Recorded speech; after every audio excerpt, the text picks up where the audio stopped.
नमस्कार, मैं हूं आशीष चित्रांशी और आप देख रहे हैं the News Launcher. Hot topic with Hemant Atri. Hemant भाई को लाइए स्क्रीन पर जोड़िए। स्वागत है हेमंत भाई। ये 22 लाख परिवारों के साथ जो अत्याचार हुआ है, ये अत्याचार है और अत्याचार ही नहीं, क्रूर अत्याचार है। इसमें हम तो लगातार कह रहे हैं जो जो एनएसयूआई, यूथ कांग्रेस और बाकी जेनजी डिमांड कर रहे हैं, उससे एक कदम आगे की हमारी डिमांड है। इसमें हत्या का मुकदमा दर्ज होना चाहिए। अब तक 4-5 बच्चे अपनी जान दे चुके हैं।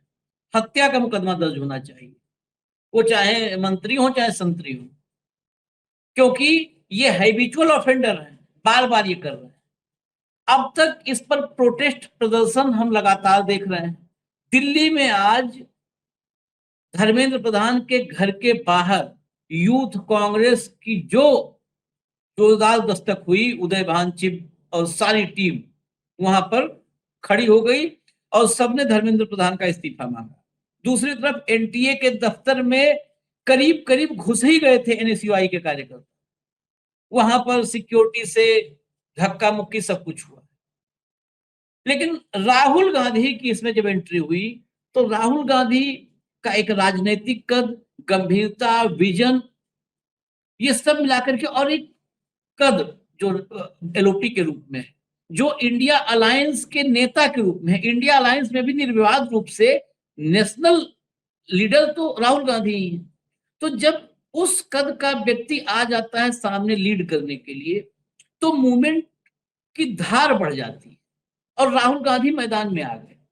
अब सवाल है, हालांकि मुझे पूरा यकीन है कि जो मेरा सवाल है उस सवाल का जवाब ना में ही होना चाहिए ना।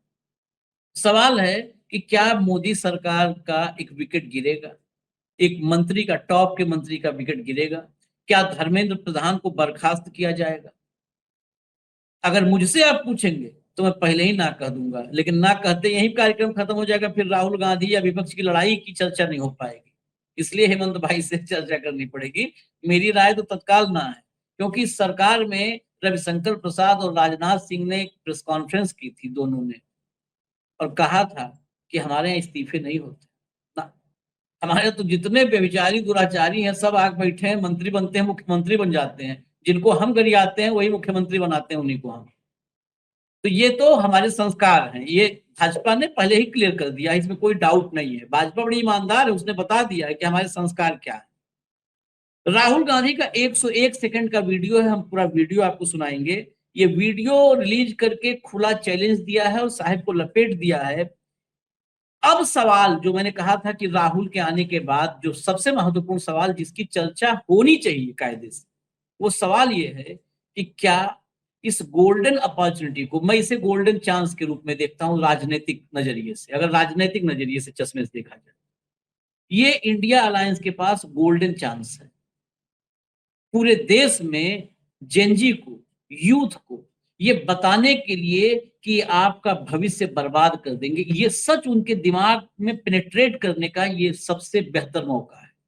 बेहतर नहीं, बेहतरीन मौका है। तो मैं आपको बस हेडलाइन दिखा दूं, सुनवा दूं, और हेमंत भाई से ये मेरी राय है, इस राय से कितनी जुदा उनकी राय है वो अभी सुन लेंगे। हेडलाइन लाइए। 22 लाख उम्मीदवारों की मेहनत बेकार, नीट केस पर भड़के राहुल गांधी, बोले शिक्षा मंत्री धर्मेंद्र प्रधान को बर्खास्त करें पीएम मोदी। बर्खास्त करें, चलिए आगे चलिए। हल्दी पुलिस लेके सब हो गए, यही बच्चे हैं। 22 लाख बच्चों के साथ धोखा, नीट केस पर बोले राहुल गांधी, पीएम से की धर्मेंद्र प्रधान को बर्खास्त करने की मांग। आगे चलिए, चेंज करिए हेडलाइन। 22 लाख छात्रों की मेहनत बर्बाद, राहुल गांधी ने मांगा शिक्षा मंत्री का इस्तीफा। और आगे चलिए। पीएम मोदी या तो धर्मेंद्र प्रधान को तुरंत हटाएं या फिर खुद इसकी जिम्मेदारी लें। नीट पेपर लीक पर राहुल गांधी की मांग, ये दोनों नहीं होने वाला है। जिम्मेदारी तो मोदी जी आज तक लिए नहीं, किसी चीज की नहीं लिए। वो शुरू से 16-17 साल के थे, उसके बाद जो जो घटनाक्रम उनके लाइफ में है वो जिम्मेदारी किसी की नहीं ली। वो एक की जिम्मेदारी नहीं ले पाए, आप 22 लाख की जिम्मेदारी लेने की बात कर रहे हो क्या राहुल जी? मैं एक की जिम्मेदारी नहीं ले पाए, उसकी जिम्मेदारी छोड़ के चले गए। 22 लाख लोग जिम्मेदारी ले लेंगे बच्चों। चलिए राहुल गांधी का ट्वीट लाएंगे। नीट के 22 लाख बच्चों के साथ धोखा हुआ है पर मोदी जी एक शब्द भी नहीं बोल रहे। धर्मेंद्र प्रधान जी को अभी हटाइए या जवाबदेही खुद लीजिए। मोदी जी सैक धर्मेंद्र प्रधान जी नाउ। अब सुनवा दीजिए राहुल। नीट में 2 साल 22 लाख स्टूडेंट्स ने काम किया, दिन रात काम किया, उनकी मेहनत बर्बाद हो गई है। पूरा देश जानता है कि एग्जाम से 2 दिन पहले व्हाट्सएप पे नीट का पेपर बांटा जा रहा था, डिस्ट्रीब्यूट किया जा रहा था। धर्मेंद्र प्रधान जी हिंदुस्तान के एजुकेशन मिनिस्टर कहते हैं कि मेरा कुछ लेना देना नहीं। कमेटी ने रिकमेंडेशन किया था, उसको उन्होंने डस्टबिन में फेंका, कहा कि ऑपोजिशन के लोग कमेटी में बैठे हैं, इसका कोई मतलब नहीं है, कोई जरूरत नहीं है। सच्चाई है कि आपने हिंदुस्तान का जो कोर है, जो सेंटर है, उसको डैमेज किया है।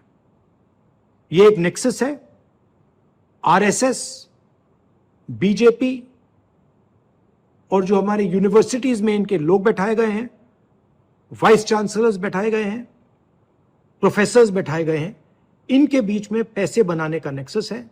और इस नेक्सस ने हिंदुस्तान के एजुकेशन सिस्टम को खत्म कर दिया है। पूरा देश जानता है कि अगर आप वाइस चांसलर बनना चाहते हैं, आपको सब्जेक्ट नॉलेज की कोई जरूरत नहीं, आपको एक्सपीरियंस की कोई जरूरत नहीं। अगर आप आरएसएस के हैं तो आप वाइस चांसलर बन सकते हैं। अगर आपकी विचारधारा आरएसएस की नहीं है, आप वाइस चांसलर नहीं बन सकते हैं। यही है कारण कि इस देश में 80 बार पेपर लीक हुआ है और 2 करोड़ युवाओं का भविष्य बर्बाद हुआ है। प्रधानमंत्री को इमीडिएट ऑर्डर देना चाहिए कि धर्मेंद्र प्रधान जी को इस्तीफा दें, उनको सैक किया जाए और जो गिल्टी लोग हैं उनको पकड़ के जेल में डाला जाए। होगा सब। बता दीजिए, आप क्या सवाल कर रहे हैं? जेल में डाला जाए गिल्टी को, धर्मेंद्र प्रधान को बर्खास्त किया जाए, ये तो कुछ नहीं होना। इस पे अपनी राय दे दीजिएगा, लेकिन जो मुख्य सवाल है शुरुआत उसी पर राय दीजिएगा कि जो मांग हो रही है वो पूरी होगी क्या। लेकिन उससे महत्वपूर्ण सवाल है इंडिया गठबंधन के लिए सिर्फ इतने से काम नहीं चलेगा। 101 सेकंड का वीडियो 1 मिनट 40 सेकंड 41 सेकंड का गया। इंडिया गठबंधन के लिए यह 22 लाख बच्चे कितने महत्वपूर्ण है, सिर्फ सियासी नजरिए से नहीं।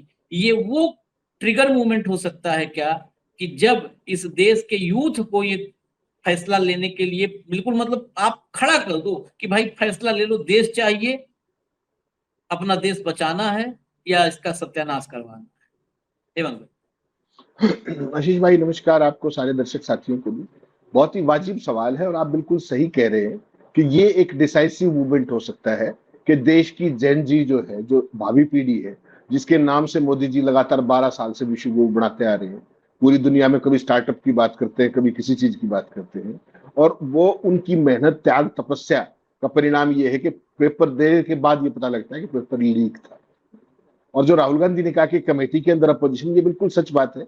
मैंने खबर भी भेज दी, बेशक दर्शकों को दिखा दीजिएगा कि संसदीय कमेटी ने बेसिकली कहा था कि जो नीट की जो संसदीय शिक्षा स्थायी समिति की सिफारिश थी, उसमें कहा था कुछ लोगों को लेने के लिए, लेकिन धर्मेंद्र प्रधान जी के ऑफिस ने उसको खारिज कर दिया था। वो खबर भी है, मैंने कंट्रोल रूम को भेजी है, आप दिखाना चाहे तो बेसिक दिखा देते। तो बेसिकली आशीष भाई क्या है, जहां तक अपोजिशन का सवाल, आपने बिल्कुल सही कहा और ये राइट मूवमेंट है यूथ को सेंसिटाइज करके ये बताने का कि इतने दर्जन पेपर कितनी बार कौन कौन से लीक हुए हैं, पूरे देश में एक जन आंदोलन खड़ा करने के लिए गांधी जी के स्टाइल में, जैसे गांधी जी करते थे उस स्टाइल में।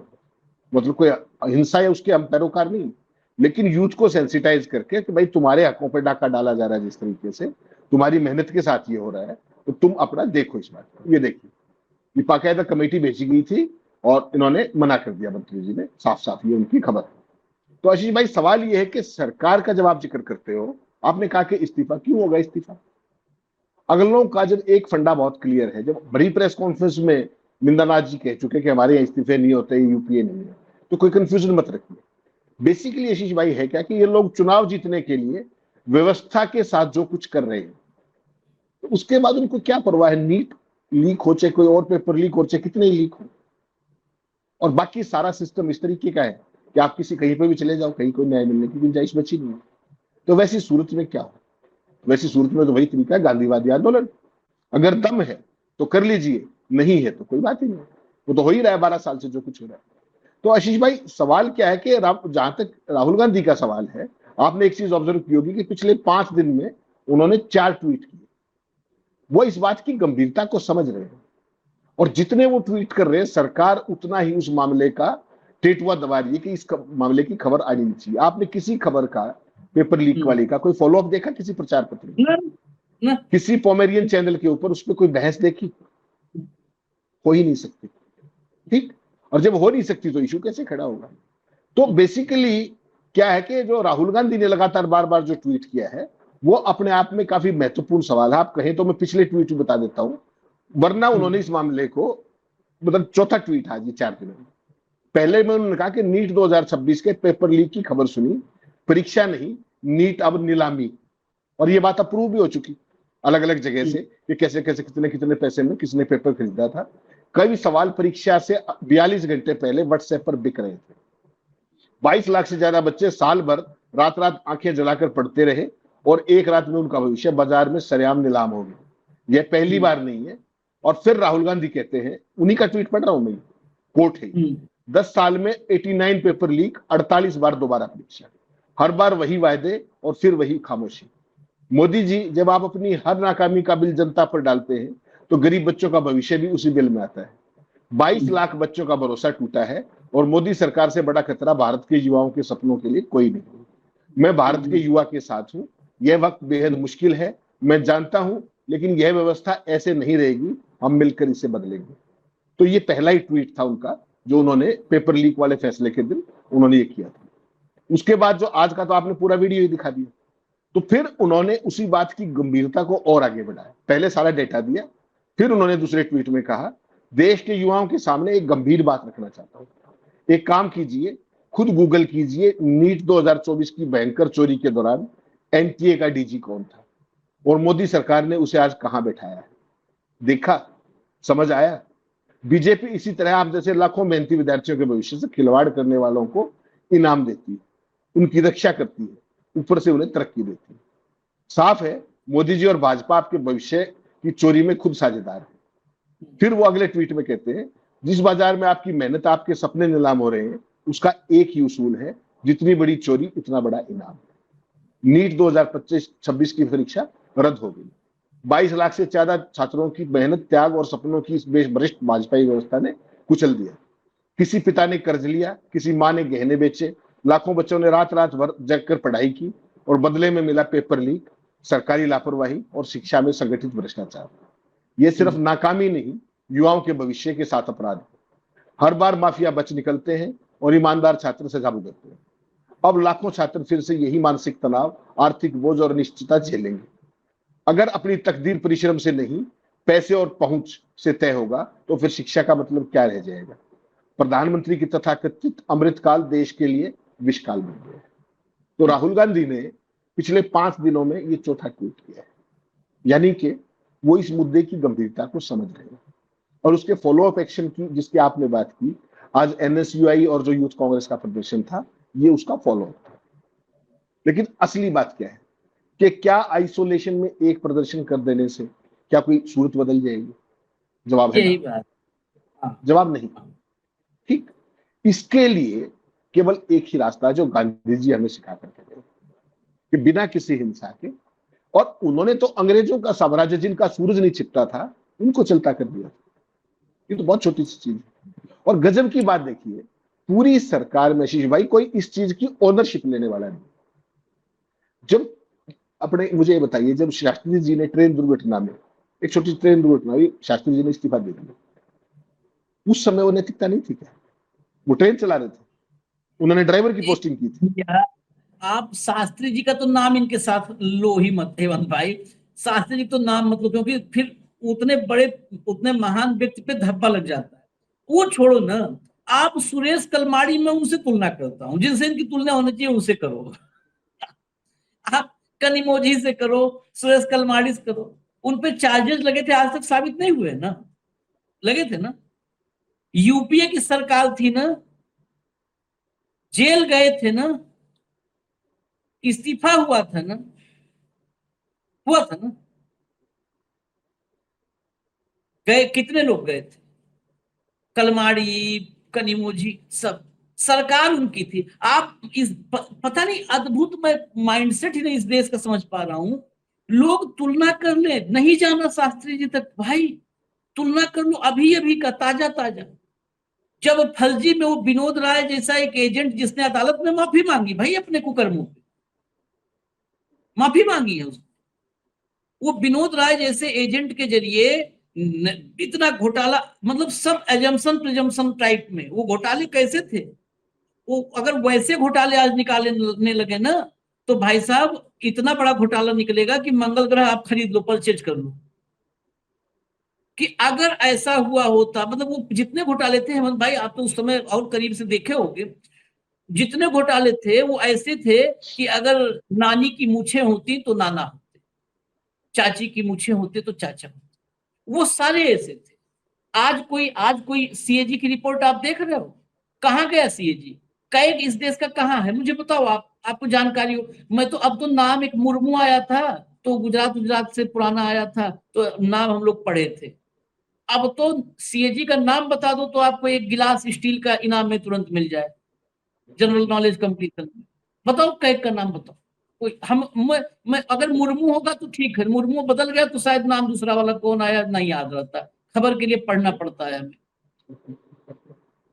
12 साल में एक बार कैग ने मुंह खोला था, उसमें भी गडकरी को लपेटने के लिए खुलवाया गया था, और गडकरी को लपेटने के चक्कर में उसे आयुष्मान खुल गया, तो तत्काल निर्देश गया कि जो जो कैग के फील्ड में लोग हैं ऑडिट करें, सब वापस आ जाओ, कुछ नहीं करना, रोक दिया। उसके बाद कैग की रिपोर्ट आई, हर साल कैग रिपोर्ट, हर साल पहले कैग रिपोर्ट टेबल होती थी। अब वही बात है ना कि किसको हम आप बताएंगे, हर साल संसद में कैग रिपोर्ट टेबल होती थी, और कैग रिपोर्ट पर कम से कम, जिस दिन कैग रिपोर्ट टेबल होती थी 15 दिन अखबारों के लिए, मतलब इतना मसाला होता था कि 15 दिन खबर के लिए कुछ करने नहीं होता था, बस खाली रिपोर्टर क्या होता था, कैग रिपोर्ट पढ़ते थे, हर पन्ने से एक हेडलाइन निकलती थी कैग रिपोर्ट से।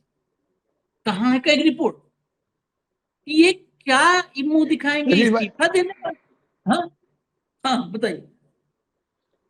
अजीत भाई आपने कहा सीएजी कौन है? के संजय मूर्ति इस समय सीएजी हैं, लास्ट ईयर बने थे ये, और 21 नवंबर 2024 को इन्होंने कार्यभार संभाला था।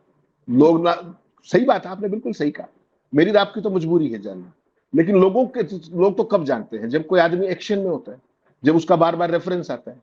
तो यहां तो रेफरेंस ही खत्म कर दिया, सीजे को ही भूल गए लोग, सीएजी को लोग भूल चुके हैं। और ये 100 साल वाली पुरानी जो एनजीओ है, उसका काम ये है कि जो संवैधानिक संस्थाएं थी, जो उनका संवैधानिक काम था, उनको उसको छोड़ के बाकी सारे कामों पर लगा, तो सब अपना अपना काम करें।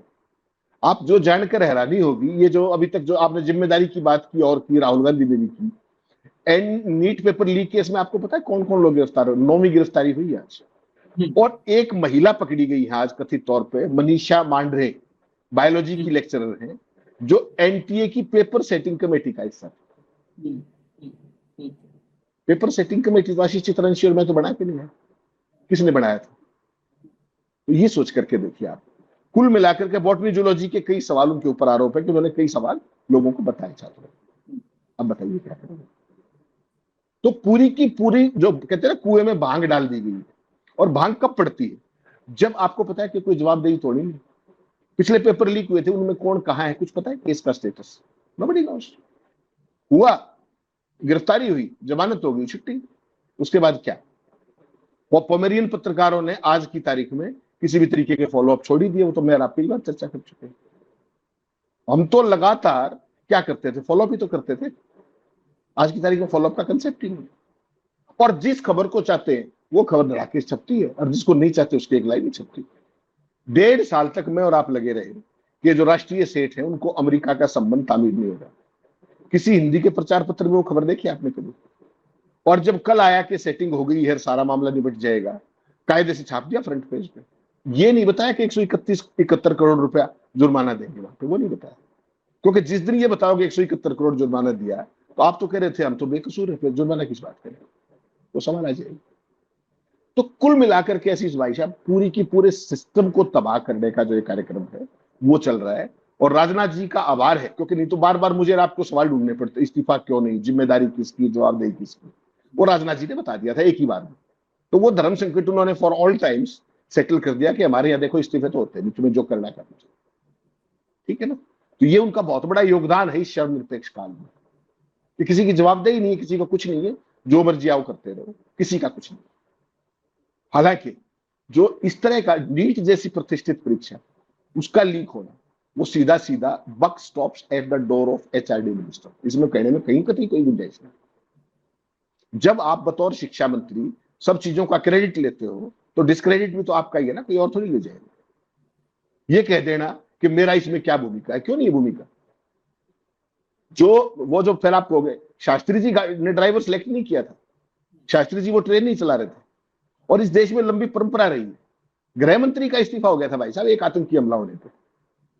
और भैया यहाँ क्या शिवराज होता है, पाटिल, हाँ हम नाम बोल गए, शिवराज पाटिल का खबर, यही मीडिया है, खबर चलाई कपड़े बदल रहे थे, इस्तीफा हाँ, देना पड़ गया। हाँ, महाराष्ट्र के गृह मंत्री का इस्तीफा हुआ, देश के गृह मंत्री का इस्तीफा हुआ, कितने इस्तीफे हुए। और उसके बाद तो कोई आतंकी हमला हुआ नहीं होगा। हाँ। ना पुलवामा हुआ, ना कोई और हुआ, दिल्ली में भी विस्फोट हुआ था, कहीं जिक्र भी है खबरों में, कोई फॉलोअप है कहीं, छुट्टी। तो ये नया भारत है शीश भाई। लेकिन ये चूंकि छात्रों से जड़ा मामला है, जेन जी का मामला है, तो निश्चित तौर पे उन बच्चों को न्याय मिलना चाहिए। उनके साथ बहुत ज्यादती हुई है, लगातार हो रही है, और इसके लिए जितने भी स्वीपिंग चेंजेस की जरूरत है वो स्वीपिंग चेंजेस किए जाने चाहिए पूरी परीक्षा प्रणाली में। मैं तो केवल यही कह सकता हूं।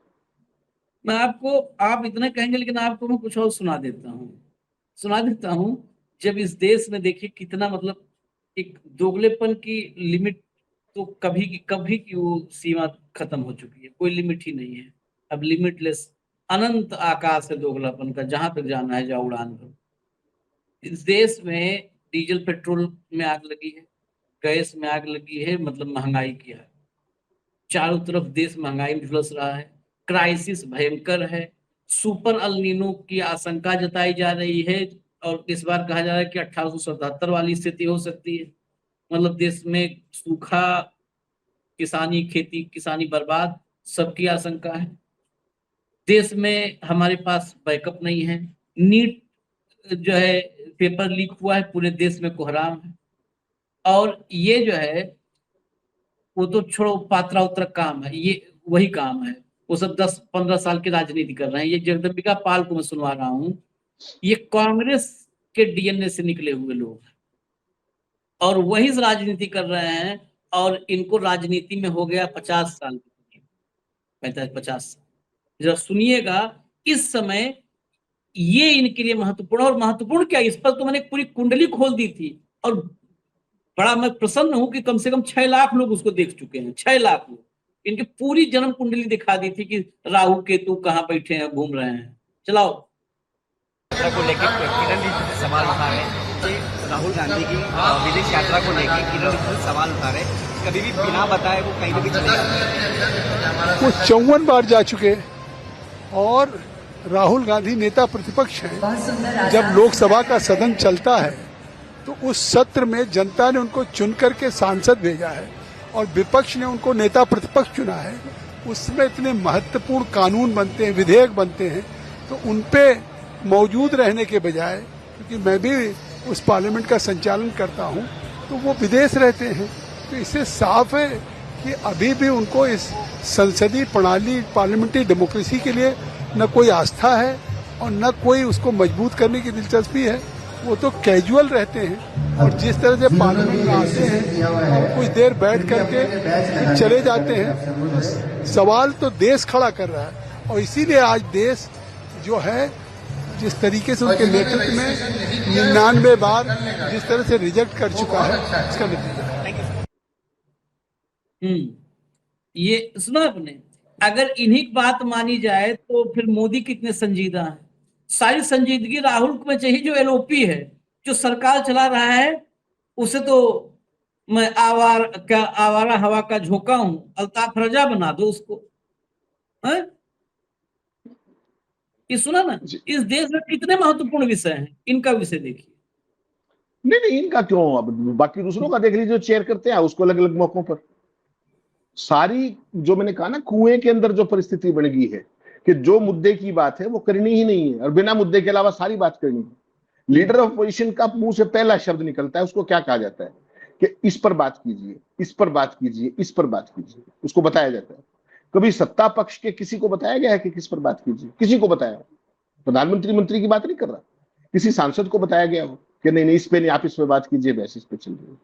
तो आशीष भाई ये नया लो है, और ये सारे के सारे जितने लोग हैं ये एक नया तरह की चीजें करने की कोशिश कर रहे हैं कि किस तरीके से पहले तो संसद के अंदर मत बोलने दो, बाहर मीडिया में छपने मत दो, और कंप्लीट अघोषित सेंसरशिप के दौर में ये सारी परिस्थितियां हो रही है।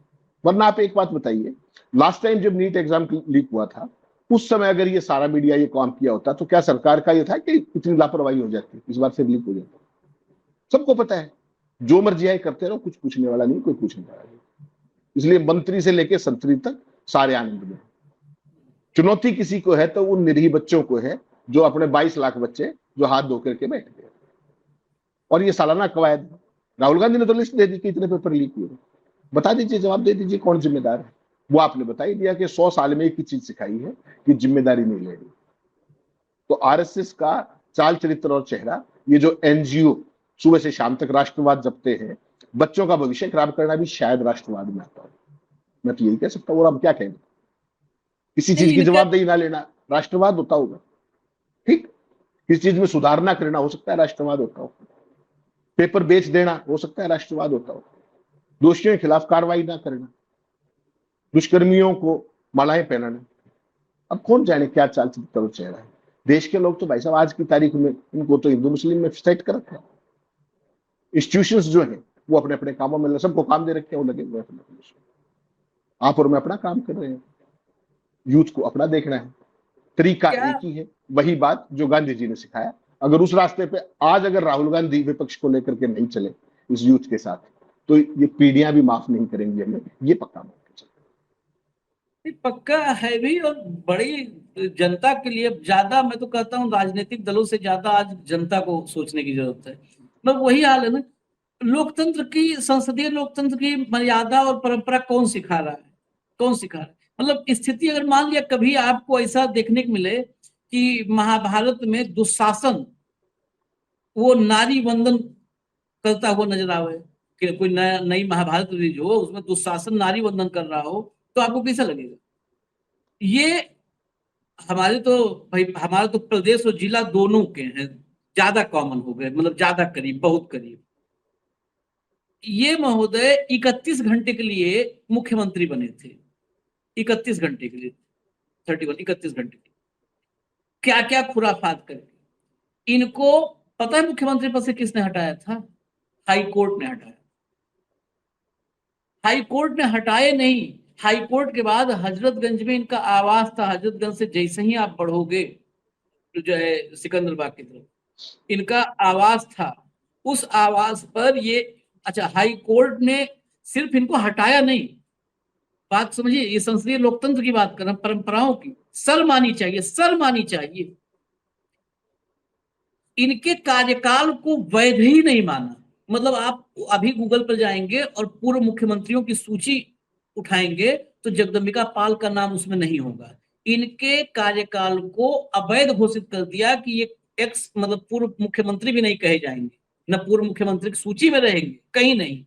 और ये कई साल तक अपने आवास के बाहर वो जो लकड़ी का पहले होता था ना बोर्ड, नेम प्लेट लकड़ी वाला, गेट पे लगाए हुए थे जगदम्बिका पाल पूर्व मुख्यमंत्री। ये संसदीय परंपरा बता रहे हैं, ये संसदीय परंपरा बता रहे हैं, ये मर्यादा बताएंगे जगदम्बिका पाल। क्या बात है, अद्भुत है। चलिए, आज वक्त है तो आज तो सब कुछ यही लोग बता रहे हैं। यही लोग पेपर लीक भी बताएंगे और यही लोग पेपर लीक में पकड़े भी जाएंगे। देखिए ना, पकड़े जा रहे हैं राजस्थान से सब, एक से एक भाजपाई। चलिए इजाजत दीजिए, धन्यवाद हेमंत भाई, बहुत बहुत धन्यवाद, नमस्कार।